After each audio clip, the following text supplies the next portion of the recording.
Hello and welcome to Long Live Hooky Street, the podcast where we rewatch and discuss every episode of Britain's most beloved TV comedy, Only Fools and Horses. I'm Heather and I'm joined from Austin, Texas by my co-host and sister, Jenny. Say hello, dude. Hello. So today we are discussing the Series 1 Christmas special, Christmas Crackers. So grab a bottle of vin ordinaire and let's get started. So it's Christmas 1981. Britain was experiencing the whitest Christmas of the 20th century, with over half the country covered in snow. It was our parents' first Christmas as a married couple. Unfortunately, Only Fools and Horses has still not become part of their regular Christmas lineup, so I have no nostalgic memories to report. A few festive highlights that year included shows by Kenny Everett, Mike Yarwood, Jim'll Fix It, The Two Ronnies, The Paul Daniels Magic Show, and Dallas on BBC One. On ITV, viewers enjoyed Game for a Laugh with Sarah Kennedy, Henry Kelly, and Jeremy Beadle. I don't know about you, but a few of those names ring a bell, even though I was not around in that year. So Christmas number one for that year was Don't You Want Me by the Human League. There's a song you've heard. And the UK number one movie at the box office on Christmas was An American Werewolf in London. But for the year 1981, the number one box office movie overall was For Your Eyes Only. So one of my favourite James Bond movies. Yeah, and we know John Sullivan loved James Bond. So this episode, Christmas Crackers, aired on the BBC on Monday, December 28th, 1981, at the bizarre time of 9:55 p.m. This is because it was given a slightly longer time slot of 35 minutes. And it aired right after Val Sings Bing and was followed by the main news. Viewing figures were just 7.5 million. As we may discuss in more depth later, this episode was very hastily commissioned by the BBC. Neither Ray Butt nor Martin Shardlow were available, so a different director and producer, Bernard Thompson, was brought in to cover in his one and only occasion working on the show. Christmas Crackers was filmed in front of a live studio audience on December 23rd, just 5 days before it aired on the BBC. Viewers may notice that the actual 1981 Christmas edition of the Radio Times was used in the shooting. I noticed that because I looked it up on eBay, and it's still available to buy now. John Sullivan's idea for this episode was an attempt to show the reality of a classic British Christmas day, which is actually quite boring, and there's lots of sitting around, only 2 channels on the TV. He wanted Grandad cooking the Christmas dinner to be a significant part of the Trotters' Christmas, specifically to highlight the absence of a woman, their mother in particular. And it is acknowledged in both the Lovely Jubbly book and in forums across the internet that this episode suffered from the tight production turnaround. Only 2 sets were used and reused. The bar is the same bar from Go West Young Man, the same costumes from Go West Young Man, and the Trotter flat, 2 scenes.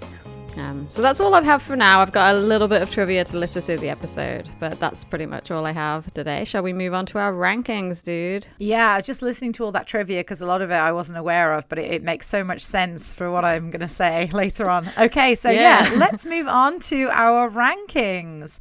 So for everyone new here, we have each independently ranked all 64 episodes of Only Fools and Horses, and we are now going to reveal and compare our rankings for this episode. So I don't know Jenny's ranking and she doesn't know mine. So let's start with your ranking. What did you rank this episode out of 64? Okay, so for me, this episode is number 62.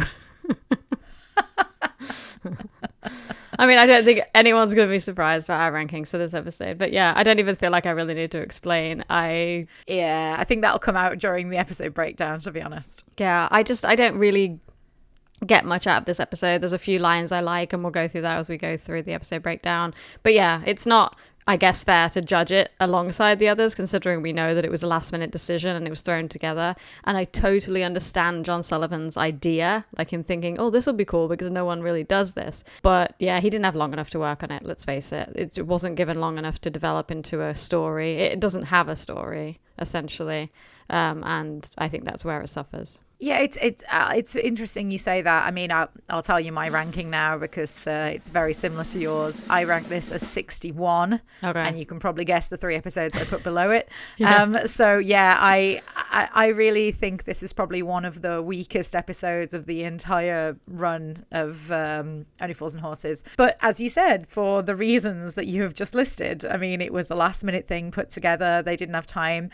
It's interesting you mentioned about the fact he wanted to portray a boring British Christmas. A British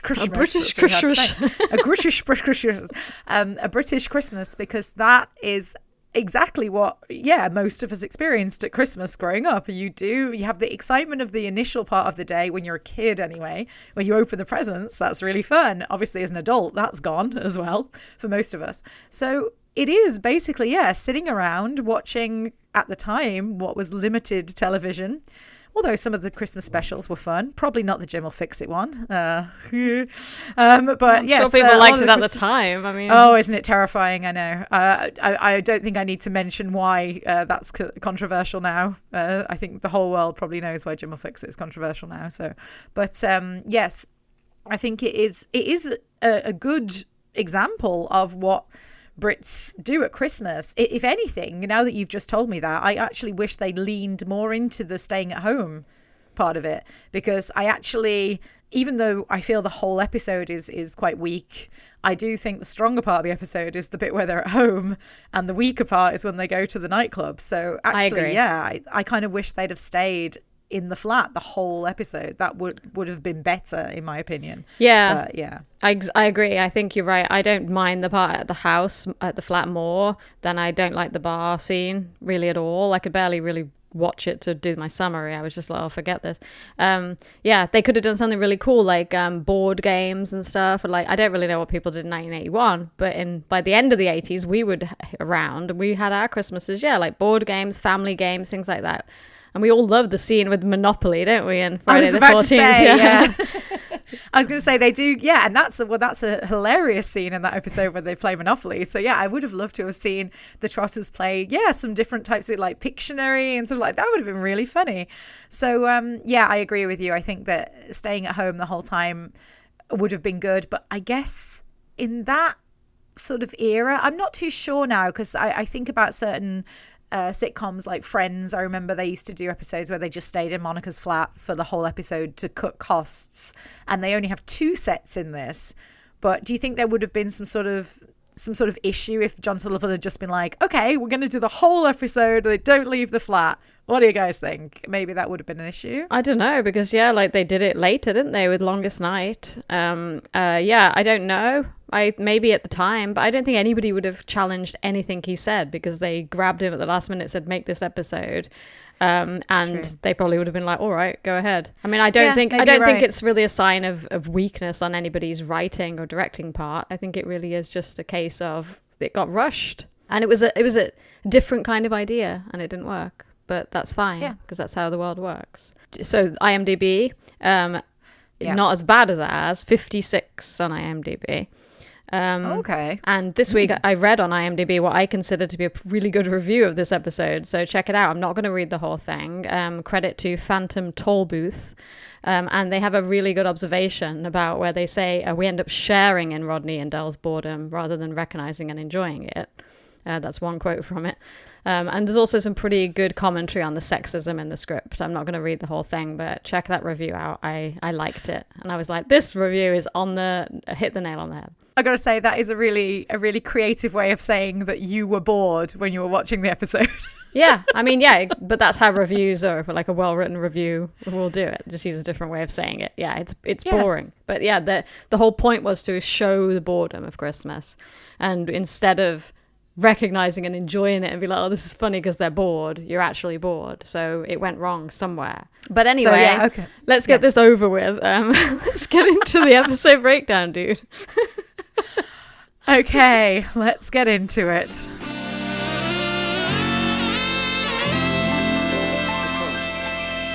So we begin Christmas crackers in the flat, one of our only 2 locations. So we start with learning that Rodney has received a Christmas present from Mickey Pierce. We still haven't seen Mickey Pierce at this point, but he's close enough to Rodney that he's given him a present. Well, actually, I'm not sure it is a present. I think he's just lent him the book. But the fact that he's reading it on Christmas sort of makes it seem like it's a present. But actually, I don't think he states that. He says he just borrowed it. I think he just says he got it from him, right? It's the second time we hear Mickey mentioned. But yeah, you're right. We haven't seen him yet. So then we find out that Grandad is cooking the Christmas dinner, which is the biggest part, I guess, of the part in the flat. All right, Grandad. Dinner ruined yet? Rodney is coming up with excuses as to why he doesn't want to eat the Christmas dinner, and he's running them past Del just to see. I thought some of these excuses were quite clever, but I thought Del's sort of conclusion of that conversation was also quite nice. It's his role in the family circle. Makes him feel he still has an important part to play. You know, that he's still needed. Because, Grandad's entire life must be like this episode. He's just sitting in the flat all his life, bored, and Del and Rodney are out doing things. So, yeah, I guess it is a nice way to bring their relationship together, to make it seem like Grandad does have that important role. Because I think to this point, we probably haven't seen necessarily how important Grandad is compared to sort of Del and Rodney, or he hasn't had equal importance. He's been anecdotal, if anything. And this is a really nice way to show just how meaningful his role is within the family, I would say. Yeah, I was just going to say, obviously, it's nice that you see Del protecting Grandad's feelings here a little bit. Like, he's trying to be like, yeah, I know the dinner is terrible. But that's something that I like about this scene is Del's like empathy for Grandad and feeling like the loss, because I feel like they, as the two older members of the family, definitely feel their mom's loss more than Rodney does. Obviously, he does feel it, of course, but these guys shared many Christmases where Joan would have been cooking the dinner and they would have had conversations with her as adults. So, yeah, you can see an element of loss in the way that Del behaves towards Grandad, and he's protective of him, and I like that about it. Yeah, that's a great point. And there is a line that I think is quite funny when Del gives Grandad his Christmas present, which is just a bit of money. And then Grandad says, I didn't get you nothing.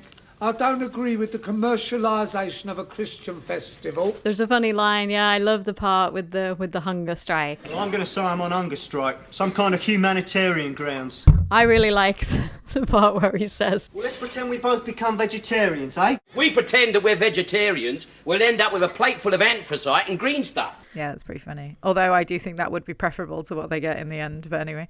Oh, yeah. Okay, so if there's nothing else, let's move on to scene 2. Also in the flat. Okay, so we're in the flat and it's later in the day and it is time for the Christmas dinner.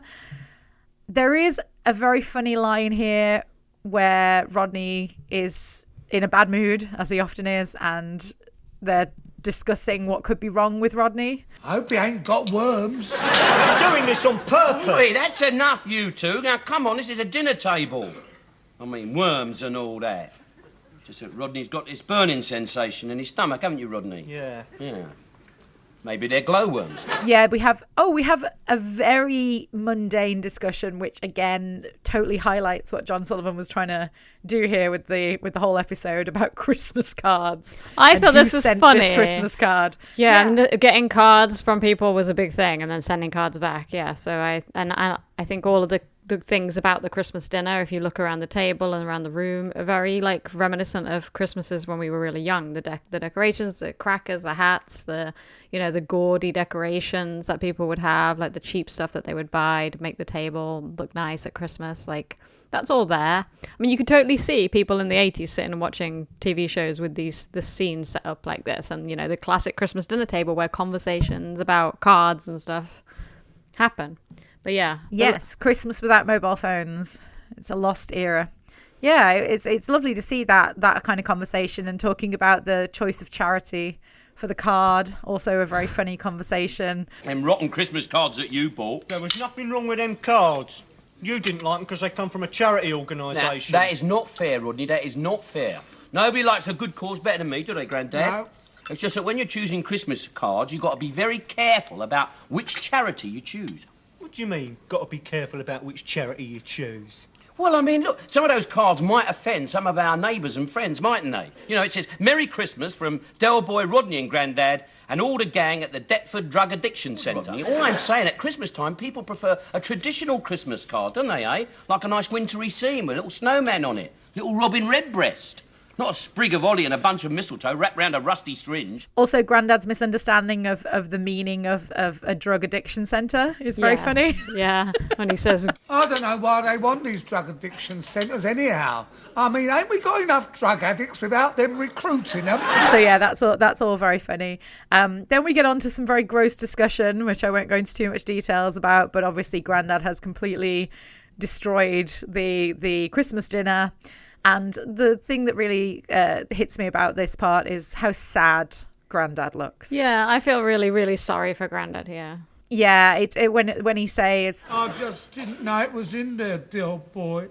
Yeah, oh God, I know. It's so sad because I think about, well, I can only really think about our grandparents, and I don't think I ever really saw that happen to them. But I can imagine that when something goes wrong, when you've been doing something or you've put a lot of effort into it, it's bad enough when you're young. But if you're really old and it's taken you so much of your time and you've worked really hard, and then something so simple that you should have known has gone wrong and people start making fun of you, it is really upsetting to hear that. And poor Grandad. And he's old and vulnerable, and this is a really important meal for him, and he messed it up.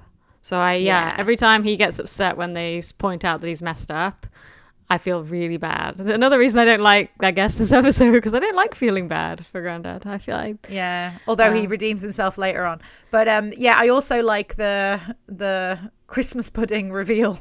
When it's black, I wrote that in my notes too, the black Christmas pudding. I think another thing that people always point out about this episode, the funny thing is when he's cutting with the razor thing, and then he's like... I must get a plug put on this thing, Rodney. Yeah, I think that's a huge indication of it reminds me of the line from Prussia with Love, where Boycie says... It's amazing, isn't it? Everything you buy off him's got something missing. Yeah.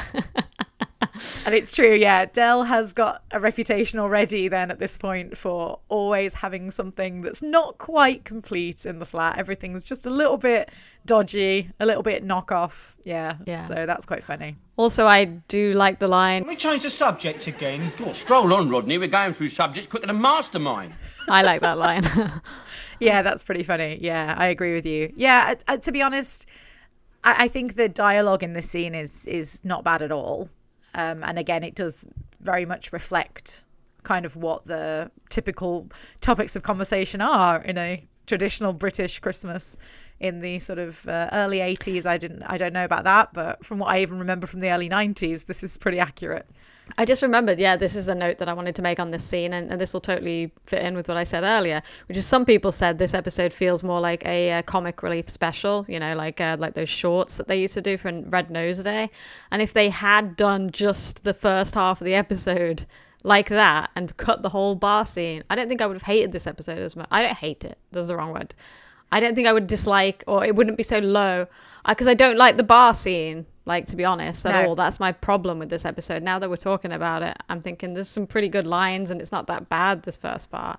I think it's just the end. So, like, if they just cut it and been like, right, this is a 20-minute short or whatever, they not only did they get the extra 5 minutes of the club scene as well, it feels like they dragged it out. That's what I mean, yeah. Considering this was an extended episode, of all the episodes to extend, this was probably one of the worst ones they could have done that with. But of course, it was a Christmas special. Yeah. But yes, I agree with you. If they'd have either cut it, as you said, after the flat scenes, or as we said earlier, just extended the flat scenes and added more to the flat stuff, then it would have been perfectly fine. I think. Yeah, I think it is the second half of the episode that really lets it down, because we'll get to it in a minute anyway, but it even feels like John Sullivan didn't really know where he was going with it either. So yeah. Okay, so then we're still in the flat for scene 3. So now we're at night time. Everything's shutting down. We've got, I think, a circus on the TV. Yeah, yes. So this apparently is what would have been on the 2 channels, just 2 circuses. So that was that's so crazy to me. Why I don't remember the circus being on. Well, you weren't alive. Christmases. I know. I mean, like 10 years on. Like, I wonder what it was that made them decide to stop putting the circus on. By the time that you were old enough to remember Christmas, there would have been, I think, how many channels? Let's Google this while you carry on. 4. I don't know. I remember 4, but then I'm thinking there might have only been 3. You carry on. I'm going to find the answer. ITV definitely would have been a channel by then, because we used to watch Coronation Street, and that was on ITV. But that's old enough for you to remember, so you're talking about 90s by then, because you were born in 86. So I'm thinking, when did it... I think it was like the year after this, they got Channel 4, is what it sounds like here. So why have they only got 2 channels then? So because this was 1981. There was BBC One. Oh, right. Because I always think BBC Two. There wasn't a BBC Two, right? It was just BBC, ITV, and then Channel 4. I guess so. Yeah, because I read that out in the trivia. Yeah, so there was BBC and ITV, and that was all there was. And then in 1982, Channel 4 came along. So at this point, there was only 2 channels, and John Sullivan put that in his notes as to why he added this bit, was that there's circuses on both channels. So that's like why they have Rodney flick between the two and be like, oh, there's one on the other side. Yeah, there's like 2 circuses on. It's pretty funny. Yeah, and he's right. But now I'm confused. Why do they call it Channel 4 if there was only 2 other channels at the time of Channel 4's release? Because ITV was Channel 3. I don't know. Yeah, that's so weird, isn't it? Because, I always think like BBC 1, BBC 2, ITV, and Channel 4. BBC 2 wasn't a thing at the time. That's what I mean. That's why I don't get the Channel 4 thing. What about Channel 4? Anyway, I'm sure there's a very good explanation. So, circuses all the time. And then we just get the boring quotes. Boring. Exactly. Are very funny, actually. And Del says, which I think was the whole point of the episode, Christmas is a religious festival. It's meant to be boring. Also, Rodney walking around the room going, boring, boring, is like what kids do when they're bored. I know I always would do that. I'll sit there and be like, I'm bored. Like, yeah, it's showing again the dynamic of him being the kid of the family. Yes, absolutely. Oh, and this is the scene, I think you asked me this before, which scene mimics the sickness in wealth joke when Del gets woken up by the buzzer, and it's this scene with Rodney and the blowing the party popper thing. Yes. Not party popper. What do you call those? I don't know, the thing. Yeah. Yeah. What do you call them? I can't think. I wrote Rodney blows a party thing. I can't remember what they're called, but actually, sickness and wealth that mimics this, isn't it? It's not the other one. Yes, that's what I meant. meant. But everyone remembers sickness and wealth. Yeah, so Del wakes up and goes, "Ooh, excuse me," as if like the noise came from him. Yeah, came out which of he him. does later in Sickness and Wealth with Rodney's computer.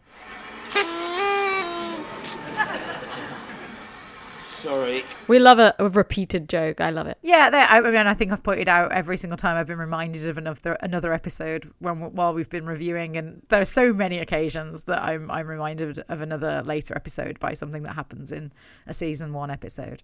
So then we discuss, Rodney and Del discuss, or Rodney says, I want to go out, and Del says, we can't go out. Granddad will be left all alone, and gives this very sort of heartfelt speech about why Granddad can't be left alone at Christmas, like how important that is. And then, of course, Granddad comes in and says, I'm off out now, see you. That's the best part of the episode. Yes, I agree. That's a very funny part where we see that Grandad is not this helpless old man that he's been portrayed as, and he's actually got plans and he doesn't want to stay with Del and Rodney. But unfortunately, that means we're going to the club. Well, wow. One note I have on this before we go to the club, because I know you're in a hurry to get this over with. Grandad was standing in the entryway the whole time that they were having that conversation in his jacket. I wrote that as well. I think they made a mistake with the stage entrance on this part, because obviously it was filmed in a rush and it was filmed in front of a live studio audience, and maybe they couldn't get him around the other side or something. But they're talking for a really long time and Del is asleep, and then he's like in his jacket and he's ready to go, and he just comes in from the exit and he's like, right, I'm off out. Yes. And he goes back out the exit. Yes, if he'd come out of his bedroom like that, that would have made perfect sense. But yes, the fact that he comes, it means he's been standing in either the corridor outside, or he's been standing in that tiny little area with the coats, just standing there, presumably listening to what Del and Rodney were saying to make sure his comedic timing was perfect. Yeah. So yes, and it is, John Sullivan, I guess, didn't know what those blowers are called either, because it says here in the script he picks up a Christmas blower, and then it says in brackets, one of these trumpet style type things with the paper tube that unfolds when blown. Oh my god, what do you call these? I guess a Christmas blower. No, we must have called them something when we were kids, because I would have known what to call this as a kid. I can't for the life of me think, because obviously I think like party poppers, but they're the ones that you bang from the bottom and you pull the strings. So what are these called? This is going to bug me. Okay, well, if you have nothing else to say about this scene, I've got nothing presumably else. You don't? I don't think so. No. I've got nothing else in my notes. Here we go. Okay, no, neither do I. All right, so we are now on to scene 4, which is the first scene in the club. We've got 2 scenes in the club. I class as 2 scenes because we've got an earlier in the night and a later in the night scene, so I put it as 2 separate scenes. Okay, so this episode when I was growing up and I watched this, I always got confused between this episode and Go West, Young Man. And for obvious reasons, based on what you said in the trivia, because they're wearing the same clothes and they go to the same club. So, of course. And then on top of the fact that they are in the same club as Go West, Young Man, I have written that the club was dead for Christmas. Mm-hmm. Well, that makes so sense. I've actually never been out clubbing at Christmas, even when I was in like my teens, 20s. I don't think I ever went out clubbing on Christmas Day anyway. I would have gone out on Christmas Eve, maybe, I don't know, maybe Boxing Day. I don't remember. But I guess on Christmas Day, most Brits do spend the whole day in the flat or in the house with their families. That's just the way that Brits celebrate usually. Yeah. So yeah, it makes sense that it was dead. But then we also have this really depressing encounter with Earl at the bar, where he's talking about his ill dad. And this is a character we've never met before, we never see again. And it's just like, we're already quite, somber in this episode. Do we really need to make this scene even worse by adding this? I mean, it's meaningful conversation, don't get me wrong. And he's talking, it shows Del's a caring person and all that. But it just feels like for a Christmas episode that's called Christmas Crackers, which implies an upbeat and energetic thing, it's just such a downer. How's the old man? Up and down like Tower Bridge. Still in hospital, unconscious most of the time.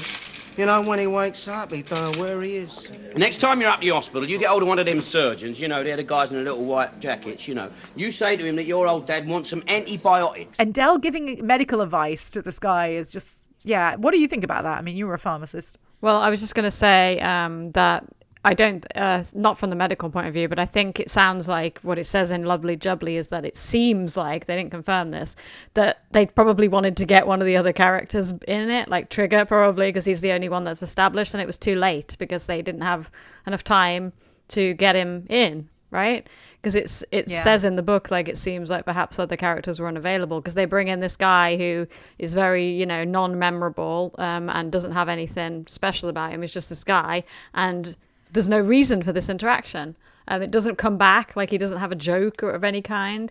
The only joke he's involved in is the pronunciation of antibiotics. Yeah, exactly, which isn't funny, frankly. No, I agree with you. And honestly, again, I don't think I have such a problem with the fact they brought in a random character, because they do that on a couple of occasions in season one. I mean, we have the bartender in Go West Young Man, which is very funny. We have the Indian restaurant owner in Cash and Curry, which again is very funny.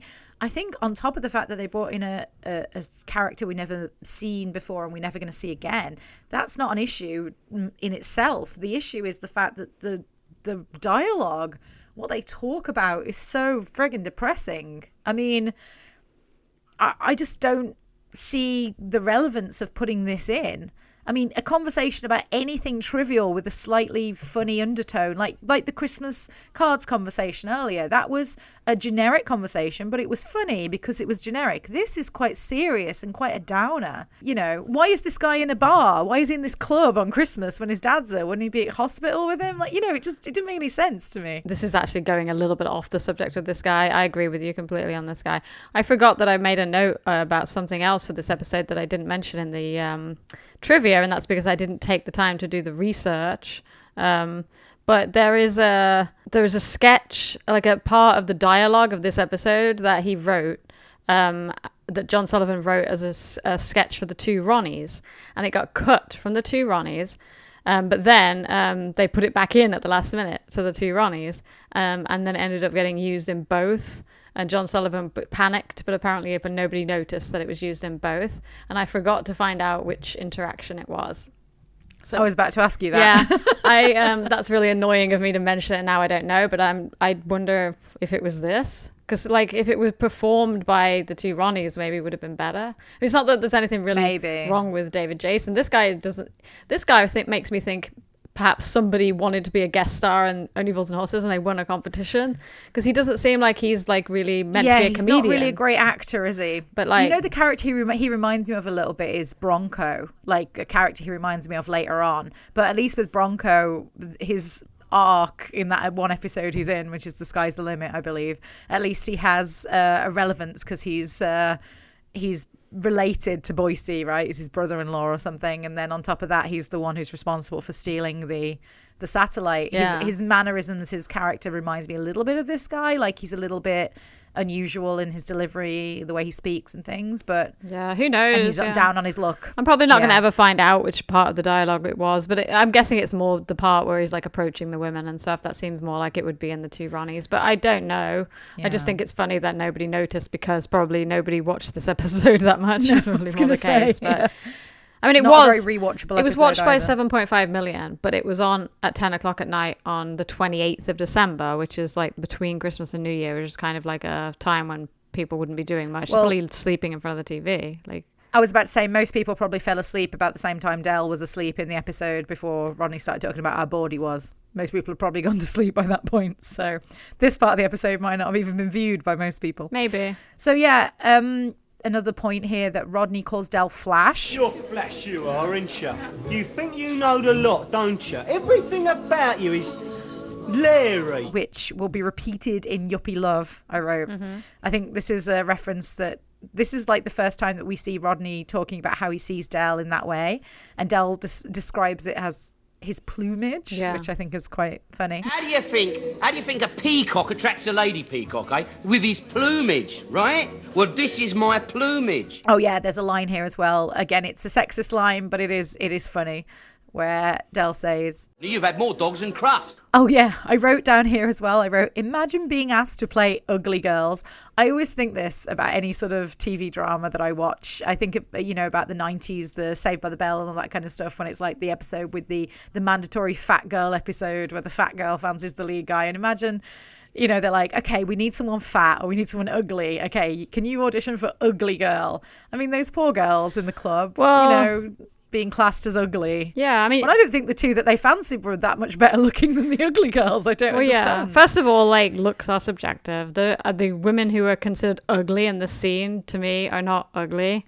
But No. as an actress, that you can't be offended by things like characteristics that define you. If you're going to go for a part and you're like, I could do this part, I'm chunky, and this part is for a fat girl. That's how you have to just know the truth about yourself. You can't live in some fantasy world. What I think is bad is that we're talking about ugly as in unwanted, like undesirable, get out of here, you're not welcome, you're not attractive enough for me. Like, there's nothing wrong with looking different and acknowledging how you look. But in this time, in this era, fat and ugly were considered bad things that you shouldn't be, and get out of the club, you're not welcome, like, get out of this table, we want to sit there. It goes on way too long in this scene. I agree. Yeah, completely. And then, of course, we cut to the same old trope from Go West, Young Man. Rodney's relying on Del to chat up the girls, psyching him, and then Del says, I'm not going to do it, and then Rodney's psyching himself up, which again, trying to be funny, he does this silly walk from his body language book that he got from Mickey Pierce. I mean, they're really trying hard here to get the laughs, but I don't know what it is. This whole scene for me, no matter how hard they try, it just seems to fall flat. I think it's a problem with the pacing. Yeah, no pun intended. The irony about the pacing, considering how Rodney's walking. But yeah, I think that's what the issue is. I can't watch it, to be honest. Yeah, like, in any detail. I tried to watch it again to make notes, and I was like, oh, I already know, I've got nothing else to say. It drags. It's not really that funny. Yeah.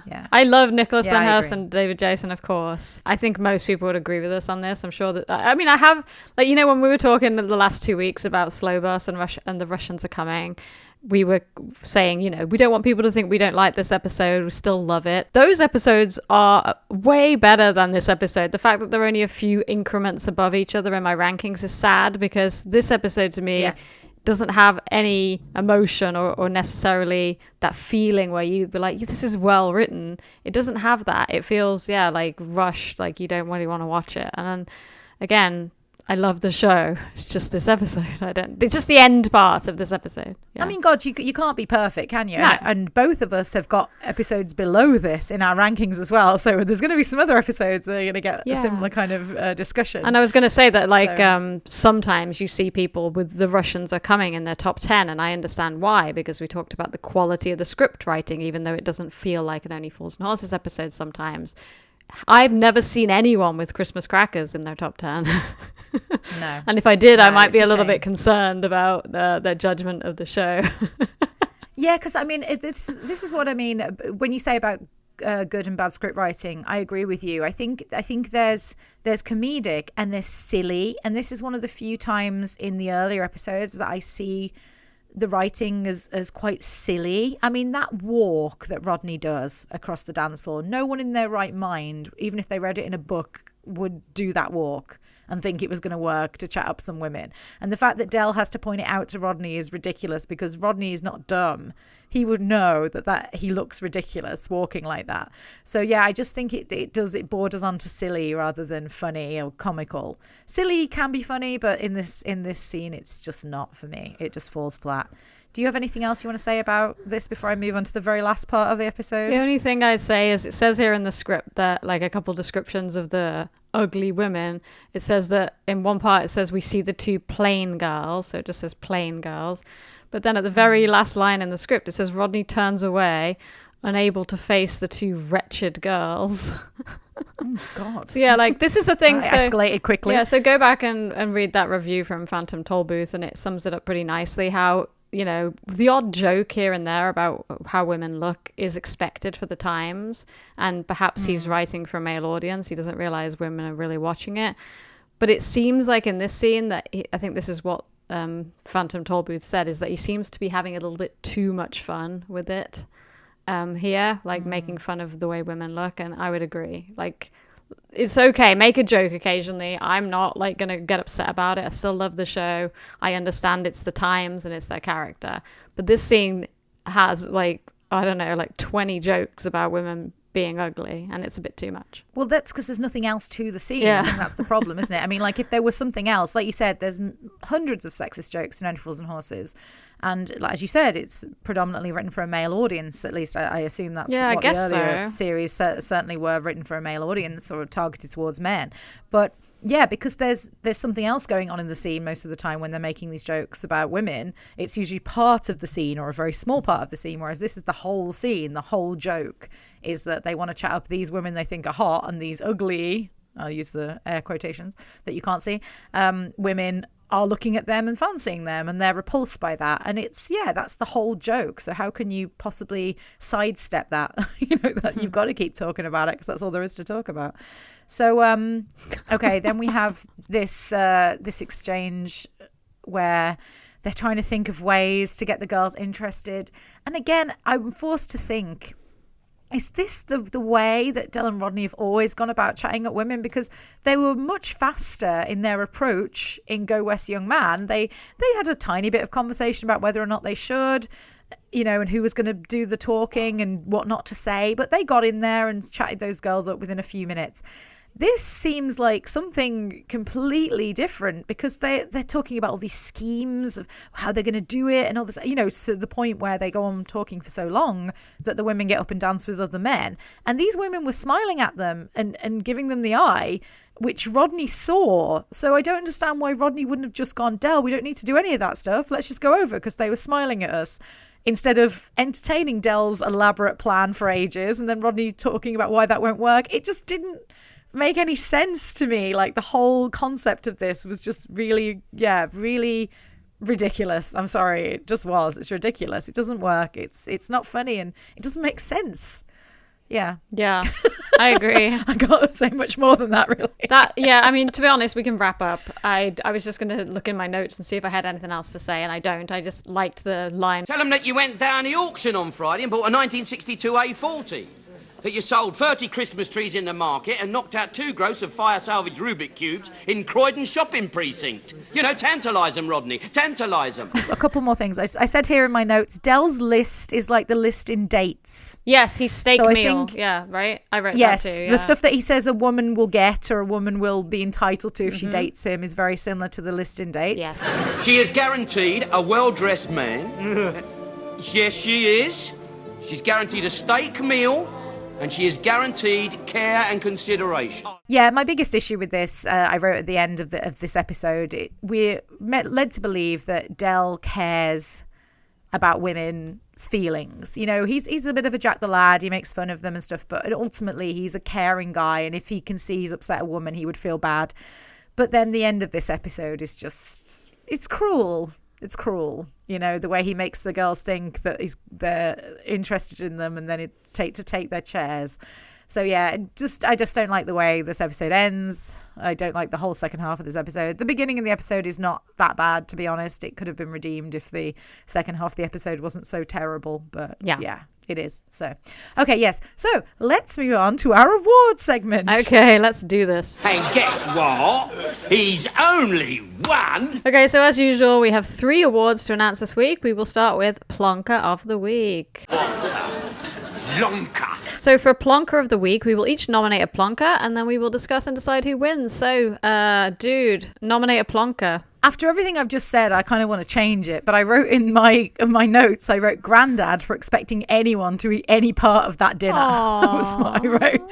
I know, I'm not saying it to Grandad, Len Pierce, forgive me, but seriously, that dinner looked disgusting, every single part of it. Nobody would eat any of that. And the fact that Del and Rodney even tried to eat it, I think is fair enough to Grandad, you know. But I think, yeah. But then, after everything I've just said about Del and Rodney in the last part of the episode, I don't know, I think they're all plonkers in a way in this episode. It's quite hard, actually. Well, who did you... I thought you were going to nominate, like, the barman or Earl or something. But anyway, you nominated a main character, so that's a good thing. I've nominated all 3 main characters just to end the series. I want to nominate myself for watching this episode. I know. I don't know. Yeah, I don't know. I wrote in my notes, I just don't know who to nominate. I guess Del and Rodney are both like my main contenders. I'm not nominating Grandad because he actually was smart. He was like, I'm making plans. I'm getting out of this hellhole. Anything's better than sitting here with you 2 all night. He's the smart one here. Well, I suppose Grandad is smart for not being in the second half of the episode. Yeah, that's pretty smart. But yeah, I mean, like, if we're talking from a writing point of view, of course, Grandad is not the plonker. But how about in real life, expecting anyone to eat that dinner is pretty mean. But he doesn't realise there's anything wrong with it, I guess. Come on. I'm nominating... The fact that he comes in and goes... Do you like your baked potatoes really well done, Rodney? Yeah, it's funny, but he knows how crap the dinner is. I think Del is the plonker for his sexism. Yeah, I mean, I agree with you. The second half of the episode is really weak, and it even though, yeah, Grandad is a plonker for cooking the dinner like that and expecting anyone to eat it, I'd have to agree with you. I think Del in the second half of this episode is really an idiot. Yeah. A plonker. Yeah, okay. So Del is the plonker of the week. Oh, yes, bruv. I've got the secret. Never fails me. Yes, what a nice way to end the series. So we've got 2 more awards to go through this week. So this week, me, Jenny, I will be awarding the best line of the episode. So I've chosen what I think is the best line. This is not the authority on it. And Heather has selected what she considers to be the best moment of the episode. So let's do yours first, dude. What have you selected as the best moment of this episode? Oh, wow. We're switching it around, are we? Because we usually end with the best moment. Okay. Let's be crazy. I thought we'll do something wild and brighten up this episode. Wild, switching them around. Okay, so the best moment of this episode, in my opinion, is when Grandad comes in and says he's going out. Yeah. Because I think that is one of the most laugh out loud moments of the episode. And it's even funnier, the fact that he's been waiting in the hallway for the entire conversation. That makes it even more funny. I thought anything would be better than sitting in here all night listening to you 2 arguing. It's a really, really good reveal because of the timing, the way that they're both... yelling at each other and getting closer and closer to each other, the tension, and then he just comes in and just like, I'm off out now, like announces it. Yeah, that's a good moment. I would agree with you on that. Okay, lovely. And what about the funniest line? What have you selected for the funniest line of this episode? I have chosen as my favourite line of this episode, Rodney leaning out the window and going, yeah, okay. Yeah, that's because that's something that we still quote. I think it's the only thing we ever quote from this episode, so that's probably why. It's pretty appropriate as well. Yeah, it sums up the whole episode nicely. Yeah. Okay, so that about wraps it up. Oh, any honourable mentions? Let's just end it. Yeah, nothing honourable about this episode. Okay, so...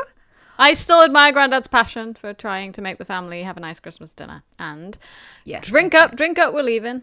So that about wraps it up for this week and for Series 1. So Join us next week where we'll be recording a special series wrap episode where we will be discussing our rankings, comparing all the episodes, and just talking about the overall conclusion we have made of the first series of Only Fools and Horses. So until then...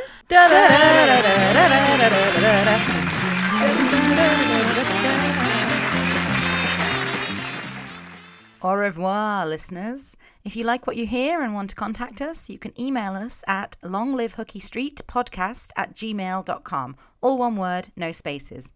Bonjour.